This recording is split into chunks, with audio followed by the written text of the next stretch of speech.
Selamat pagi, salam sejahtera dan salam jempol. Ibu berharap anak-anak pagi hari ini Anda tetap bersemangat untuk belajar. Tak lupa kita ucapkan rasa syukur kehadirat Allah Tuhan Yang Maha Esa. Untuk kesempatan kali ini, semoga dalam belajar kita membawa manfaat ke depannya untuk kita bersama. Anak-anakku kelas 9, pagi hari ini kita adalah belajar bab 1 dengan judul Dinamika Perwujudan Pancasila sebagai Dasar Negara dan Pandangan Hidup Bangsa. Adalah penerapan Pancasila dari masa ke masa. Yang kedua adalah dinamika nilai-nilai Pancasila sesuai dengan perkembangan zaman. Dan pokok bahasan yang ketiga adalah perwujudan nilai-nilai Pancasila dalam berbagai kehidupan. Tujuan kita belajar ini, anak-anakku sekalian, setelah belajar nanti Anda dapat mendeskripsikan perkembangan pengamalan Pancasila sebagai dasar negara dan pandangan hidup bangsa. Yang kedua, Anda diharapkan dapat mendeskripsikan dinamika nilai-nilai Pancasila sesuai dengan perkembangan zaman. Dan yang ketiga, mengidentifikasikan perwujudan nilai-nilai Pancasila sesuai dengan perkembangan zaman dalam berbagai kehidupan. Kita masuk pada penerapan Pancasila dari masa ke masa. Kedudukan Pancasila sebagai dasar negara dan sebagai pandangan hidup bangsa itu telah disepakati oleh seluruh bangsa Indonesia. Akan tetapi dalam perwujudannya banyak sekali mengalami pasang surut.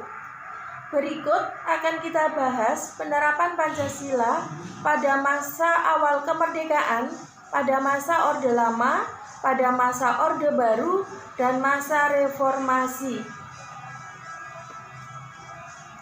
Pancasila pada masa awal kemerdekaan, yaitu mulai tahun 1945 sampai 1949. Tekad bangsa Indonesia untuk menerapkan Pancasila menghadapi ancaman berupa penyimpangan, diantaranya 1. Pemberontakan PKI Madiun pada tanggal 18 September tahun 1948. Pemberontakan PKI di Madiun dipimpin oleh Musso yang bertujuan untuk mendirikan negara Soviet Indonesia yang berpaham atau berideologi komunis. 2. Pemberontakan Darul Islam Tentara Islam Indonesia atau dikenal dengan DITII. DITII itu dipimpin oleh Sekar Maji Marijan Kartosuwiryo pada tanggal 7 Agustus tahun 1949. Tujuan utamanya adalah untuk menggantikan Pancasila sebagai dasar negara dengan syariat Islam. Dalam kenyataannya, gerakannya bertentangan dengan syariat Islam dengan melakukan pengrusakan rumah-rumah penduduk dan fasilitas-fasilitas umum.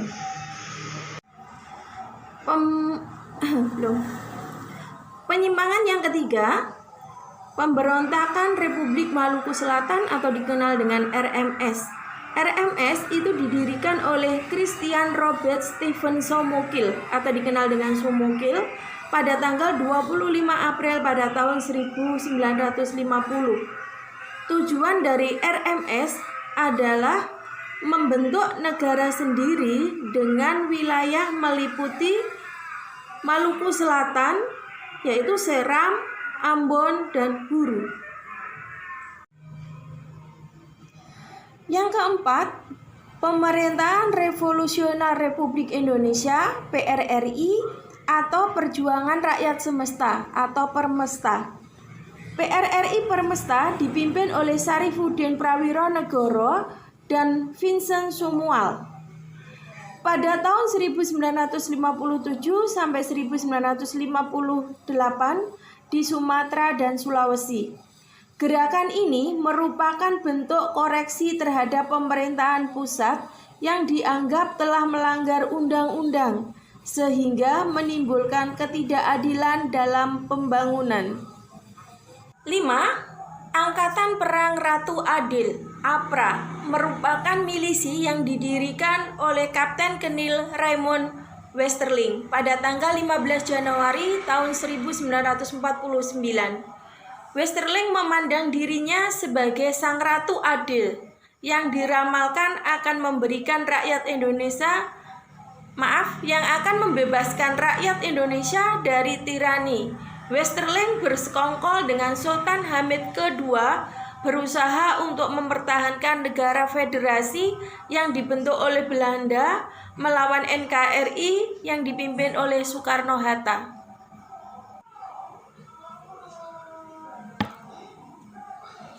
Yang keenam, berubahnya bentuk negara dari negara serikat atau federasi ke negara kesatuan Republik Indonesia dengan penerapan Undang-Undang Dasar sementara tahun 1950. Memang berdasarkan Pancasila, akan tetapi dalam penerapannya lebih diarahkan pada demokrasi liberal sehingga tidak menjamin stabilitas keamanan. Penerapan Pancasila pada masa Orde Lama yaitu tahun 1959 sampai tahun 1966. Periode ini dikenal sebagai periode demokrasi terpimpin. Demokrasi terpimpin itu merupakan sebuah sistem demokrasi yang seluruh keputusan dan pemikiran dalam pemerintahan negara terpusat pada pemimpin negara yaitu presiden. Latar belakang dicetuskannya demokrasi terpimpin. Demokrasi terpimpin yang dicetuskan oleh Presiden Soekarno dilatar belakangi oleh beberapa hal. Di antaranya, 1.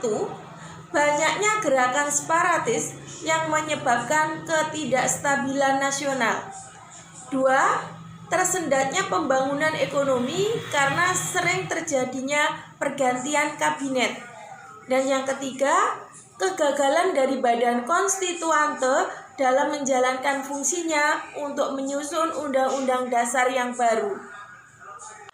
Dengan gagalnya Badan Konstituante untuk melakukan fungsinya membentuk Undang-Undang Dasar baru menggantikan Undang-Undang Dasar sementara tahun 50, maka dikeluarkanlah Dekret Presiden 5 Juli 59. Walaupun dengan Dekret Presiden 5 Juli 59 kita kembali ke Undang-Undang Dasar tahun 1945, namun dalam pelaksanaannya terdapat penyimpangan. Penyimpangan yang pertama adalah pengangkatan presiden seumur hidup berdasarkan TAP MPRS nomor 20 MPRS tahun 1963. Penyimpangan yang kedua, pembubaran DPR hasil pemilu oleh presiden berdasarkan penetapan presiden nomor 3 tahun 1960 tanggal 5 Maret tahun 1960.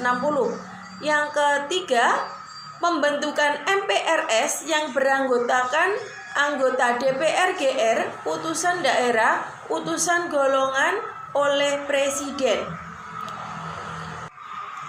Penerapan Pancasila pada masa Orde Baru tahun 1966 sampai 1998.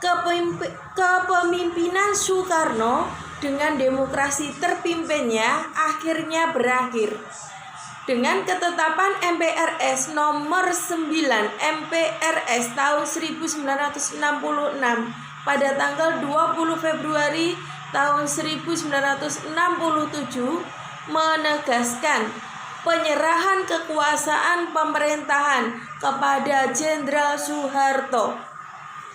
Jatuhnya Presiden Soekarno menandai berakhirnya masa Orde Lama dan digantikan oleh kekuatan baru yang dikenal dengan sebutan Orde Baru. Pada masa pemerintahan Orde Baru, pembangunan nasional dapat dilaksanakan secara bertahap dan berkesinambungan melalui Repelita, rencana pembangunan 5 tahun, dan program pembangunan yang tertuang dalam GBHN, garis-garis besar haluan negara. Namun demikian, dalam perjalanannya, Orde Baru melakukan beberapa penyimpangan. Penyimpangan masa Orde Baru, bidang ekonomi, penyelenggaraan ekonomi tidak sesuai dengan Undang-Undang Dasar 1945, sehingga timbul praktek monopoli penguasaan ekonomi oleh sekelompok orang dan bersifat sentralistik sehingga terjadi jurang pemisah antara pemerintah pusat dengan pemerintah daerah. Penyimpangan di bidang politik. Lembaga eksekutif presiden merupakan pengontrol utama lembaga lainnya, baik yang bersifat suprastruktur seperti DPR, MPR, DPA, BPK, dan Mahkamah Agung, maupun yang bersifat infrastruktur, yaitu lembaga swadaya masyarakat maupun partai politik. Begitu pula dengan dibatasinya kebebasan berpendapat yang menimbulkan pelanggaran hak asasi manusia dengan ditangkapnya aktivis yang mengkritik kebijakan pemerintah. Penerapan Pancasila pada masa reformasi tahun 1998 sampai sekarang. Pada masa reformasi, penerapan Pancasila tidak lagi dihadapkan pada ancaman pemberontakan yang ingin menggantikan Pancasila dengan ideologi lain.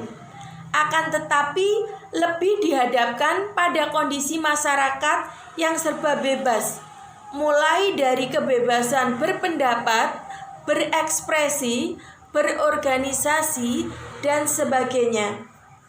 Di satu sisi, kebebasan akan memunculkan kreativitas, namun di sisi yang lain, kebebasan akan menimbulkan efek yang negatif.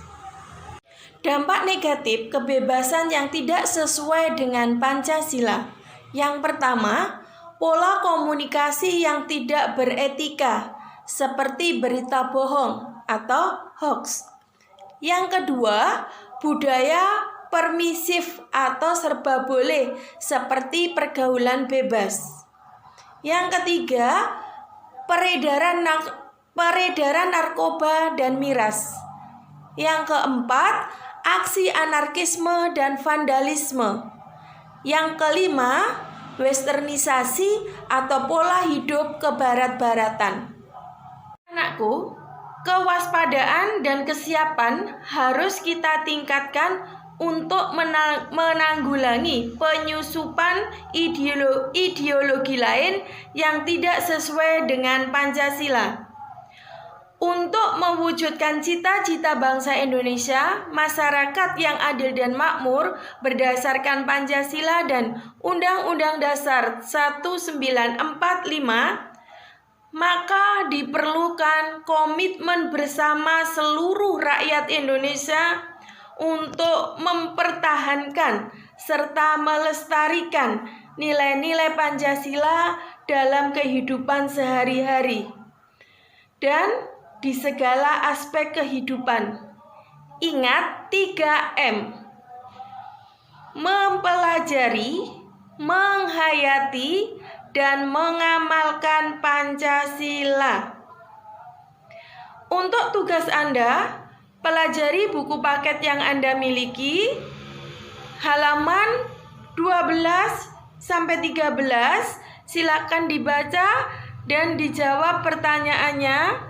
Tulis jawaban Anda di lembaran, dikumpulkan waktu berikutnya. Terima kasih. Assalamualaikum warahmatullahi wabarakatuh.